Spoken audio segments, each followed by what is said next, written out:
So she calls the owner. She had the number the entire time. She's like, hi, I'm standing here with this guy. He's really determined. He's willing to pay everything up front, blah, blah, blah. And she like walks to the other side of the car so that I'm not like interrupting. She's like talking, and I can hear that she's not making a good enough argument. So I walk around to the side of the car too. And I start to talk much louder so the person on the phone can hear me. And they finally go, put him on the line. And I convinced him to rent me the house for 3 months. And so then we were able to move in. Same exact situation as the thing with the scholarships. Same exact situations as the thing with staying at Brown. Same exact situation with like the 3 classes at Brown that I got a B in and convinced the professor to give me an A because I felt I earned an A. So I just emailed them and talked to them until I got it. If you persevere, you'll get whatever you want. You just got to do it with a smile, and you got to be polite. Final example. When I was a freshman, somebody stole my backpack from Fonts. And again, didn't have a lot of money, and my laptop was in that backpack. And it was an Apple laptop. And if I missed this, like, I'd be stuck with an HP for the rest of my time at Brown. And not okay. I thought somebody must have maybe I forgot it in the radio or on the grass. It wasn't there. So I called DPS. They came. They were useless. And I said, but there's a security camera right over there. Can we access that footage? And they're like, no. I was like, well, who can access that footage? We don't know. And then I forced them to figure it out. Apparently, only detectives can access that footage. And then they left. So I went down to the police station, and I tried to convince detectives to come talk to me. And they're like, no, detective can't come talk to you. So I sat there for 4 hours making friends with the guy behind the glass, trying to convince him to have a detective come out. Finally, a detective comes out. He's like, sorry, kid, you can't watch the video. Even Providence police can't watch it for 9 days. I'm like, OK, can you go watch it and tell me what you see? It's like, fine. So he goes to get in his car. I get in his car, too. And he's like, you can't come in the room to watch this. It's not allowed. I was like, OK, no problem. We walk in. I walk into the room anyway. He doesn't stop me, because at this point, we become buds. We pull up the footage, and we see this guy come up, blue cap, blue hoodie, gray jacket, look around, take my backpack, and run off. It's like this 6-foot-tall white guy, clearly not a Brown student, looks like he does drugs. I'm like, holy cow, somebody actually stole my laptop. And what I did is I pulled out my phone, and I took a video of the screen while this happened, and then put it back in my phone. And I started messaging all my friends, hey, this guy stole my laptop. If you see him, let me know ASAP. And we became friends with the detective during this time.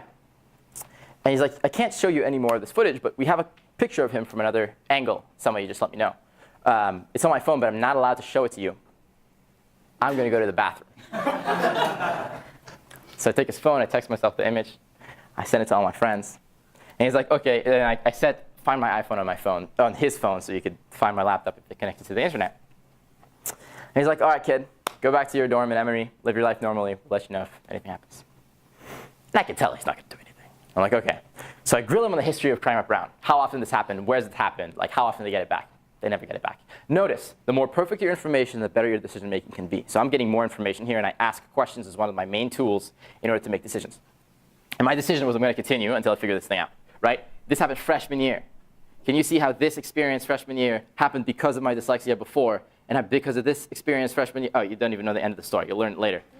I ended up applying to scholarships and staying at Brown and getting this house and all this stuff. Anyway,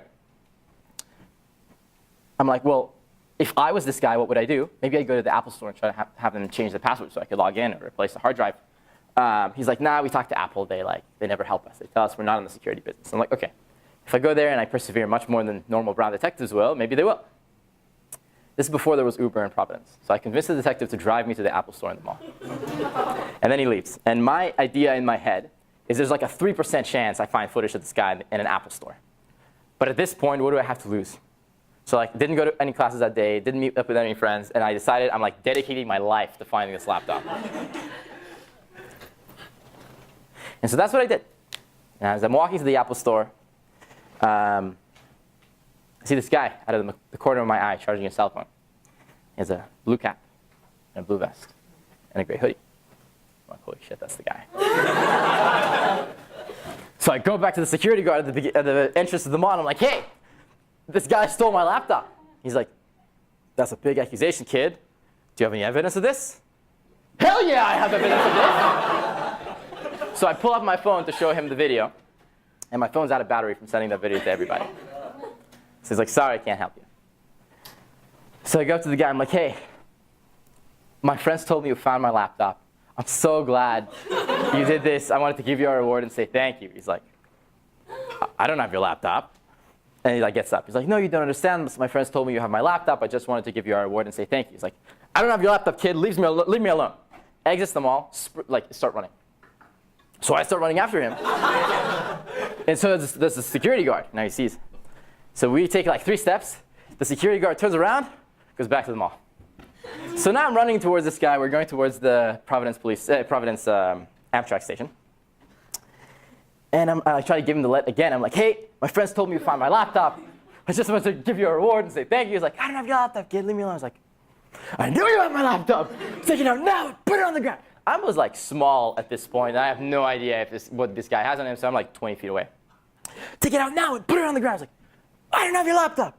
I know you have my laptop. Take it out now and put it on the ground. It's like, I don't have your laptop. I know you have my laptop. This is your last chance. I will not follow you. Police will not follow you. It ends here. Put it on the ground now. But if you don't, I will follow you until the ends of the earth until I get it back. I will follow you to Boston. I will follow you to New York. I will follow you to California. I'm getting this back for you. Take out my laptop and put it on the ground now. So he opens his bag, takes out my laptop, and he puts it on the ground. So I pick up my laptop, I hang it to my chest. Give it a little kiss.